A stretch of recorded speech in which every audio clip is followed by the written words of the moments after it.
మనం ఇప్పుడు సైట్ లోపలికి వెళ్దాం సార్. మనకు సైట్ కాడికి వచ్చినాం మనము. పచ్చడి పొలాల మధ్యలో మనకి మ్యాంగో గార్డెన్ అనేది అవైలబుల్ ఉంది సార్. మనకు పక్క వాళ్ళతో ఎలాంటి డిస్టర్బెన్స్ లేకుండా ఫ్రంట్ భాగం ఫ్రీ కాస్ట్ విత్ రౌత్ కడీలు విత్ ఫెన్సింగ్ కూడా ఉంది సార్. మనకు సపరేట్ ట్రాన్స్ఫార్మర్ ఉంది సార్ ఈ సైట్లో.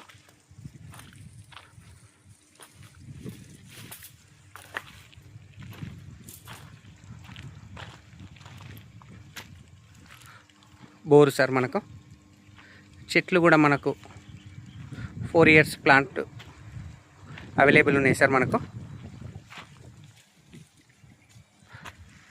మనకి ఈ సైట్లో టోటల్ సరౌండింగ్ కొబ్బరి చెట్లు ఉన్నాయి సార్. మనకు 4 మూలల బార్డర్లకు. సో మధ్యలో మనకు మ్యాంగో గార్డెన్ సార్. కేవలం చిన్న బిట్ సార్. 5 గుంటల mango garden, pure red soil.